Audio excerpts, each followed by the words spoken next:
essa coisa vai se espraiando, né? Eu vi há pouco tempo um documentário Cuba e o Cameraman, vocês viram? Ah, não vi.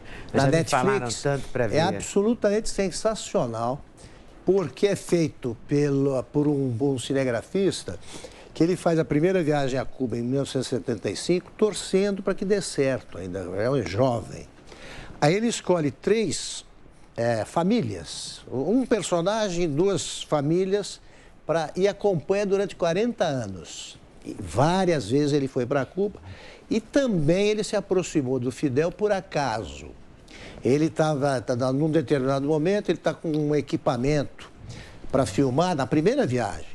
O Fidel está saindo do congresso do Partido Comunista Cubano, que era o primeiro congresso, em 75. E vê que ele tem um equipamento todo dentro num carrinho de bebê, porque eram as primeiras câmeras de vídeo muito pesadas. Muito pesado. Então, e o Fidel ficava olhando aquele carrinho ali e o sujeito filmando. O Fidel ainda não tinha aquela paranoia toda de achar que todo mundo ia jogar uma bomba para cima dele. Aí ele vai se aproximando e tal e vê, ele pega uma máquina e tal. Quando ele está saindo, o cameraman, que é o produtor, diretor, tudo, tá ele, a mulher e um assistente. Ele fala, os caras mandam uma mensagem para o povo americano. E aí o Fidel manda. Depois de manter silêncio em relação a jornalista americano, ele não queria ver por perto, desde a Revolução.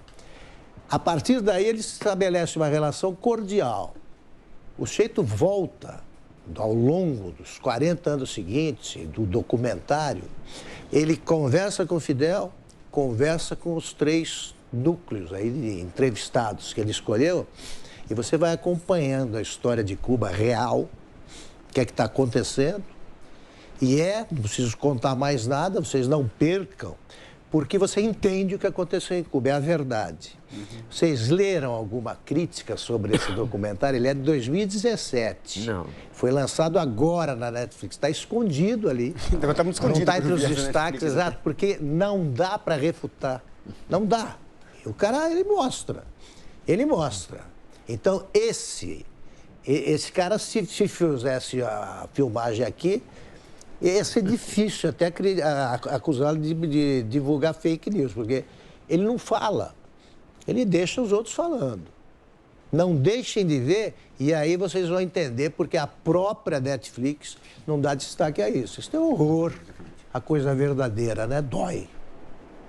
Agora, você falar que Cuba é uma democracia e que eles têm um modo de eleição só que é diferente, mas é muito democrática, e que o sistema, sobretudo, vejam para saber em o tamanho da fake news e o sistema de saúde pública cubana é um espetáculo.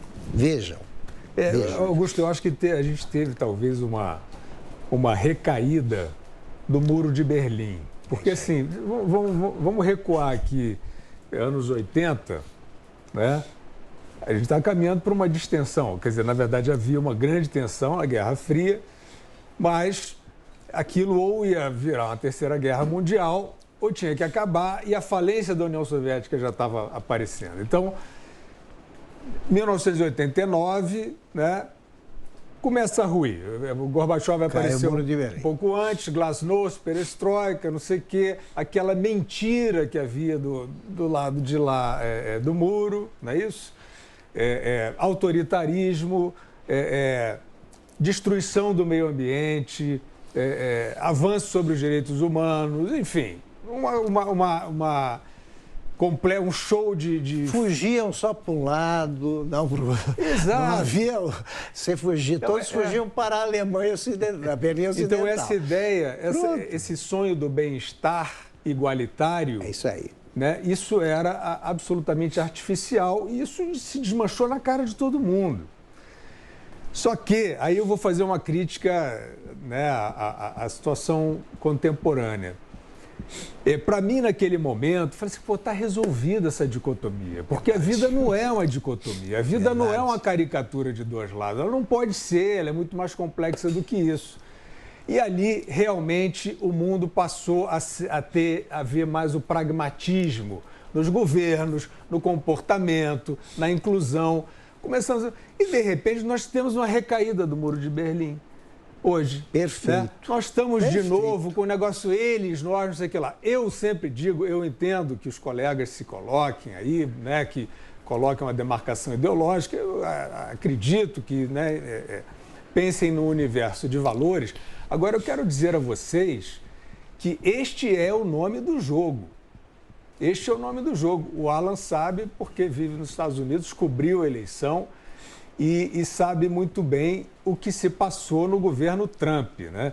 Eu sempre fiz essa ressalva porque eu não me incluo em corrente alguma. Eu não sou saudosista do Muro de Berlim. Eu quero liberdade. Bom senso, espírito público, meritocracia, inteligente. Não venham me dar crachá. Eu não tenho crachá. E o nome do jogo é botar crachá. É botar esse bloco é o mal. Nós somos o bloco do bem. Qual é o conjunto de valores que caracteriza cada um desses blocos? Não há, você não vai encontrar. Não vai encontrar. Rigorosamente não vai encontrar. Então, o exemplo dos Estados Unidos é muito eloquente pelo seguinte.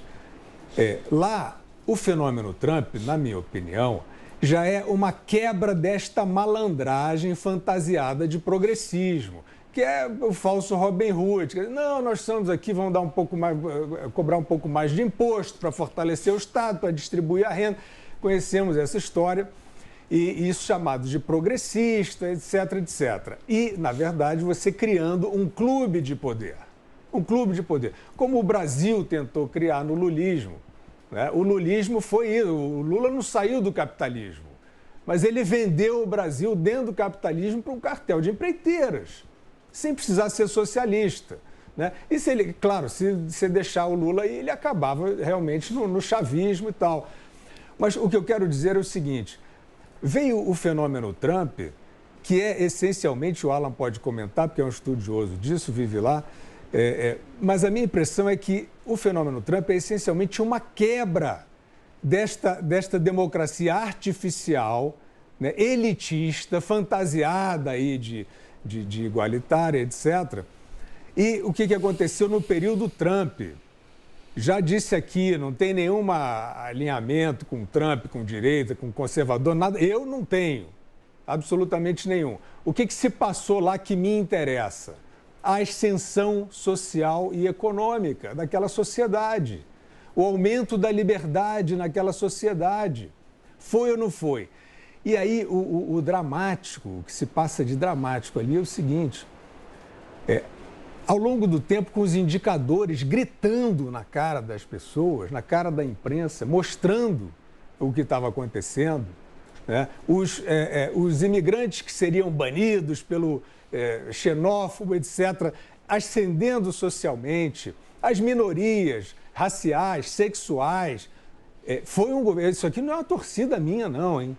Não me interessa, não tenho crachá, já falei. O fato é que houve uma ascensão socioeconômica no período do Donald Trump. E houve uma ascensão de liberdade e houve uma ascensão da paz. Vocês vejam o paradoxo. Então, o que aconteceu, para concluir, neste período em que até a ascensão da paz se deu sob Donald Trump, que era a caricatura da Terceira Guerra Mundial, que o Globo de Ouro, o Oscar, não sei o que, os caras estavam dizendo, não, isso aqui a gente não tem jeito, a gente vai terminar na Terceira Guerra Mundial. Aí termina-se um avanço da paz, inclusive na comunidade internacional, inclusive com Coreia do Norte, inclusive com o Oriente Médio. O avanço de redução de terrorismo. Aí o que acontece? Esta, que uns querem dizer que é esquerda e tal, eu digo que é um clube 171 de malandragem, de falsa cartilha. O que eles dizem? Que o Trump continua sendo o maior vilão da galáxia. Que o Trump precisa ser banido, que o Trump precisa ser excluído. Pegam a caricatura daquele personagem, negam, fingem que não veem os dados, os indicadores que estão na cara das pessoas. Ou seja, Augusto, eu acho que isso é um pacto de cinismo. É isso aí. É um pacto de cinismo. Você não reconhecer a realidade na sua frente, você coloca uma caricatura e você repete 200 milhões de vezes, quantas forem necessárias, que aquela caricatura é o mal. Então, o que eu quero dizer é que eu acho que a gente deve fugir dessa dicotomia, né? A gente deve chamar as coisas pelos seus nomes. Perfeito.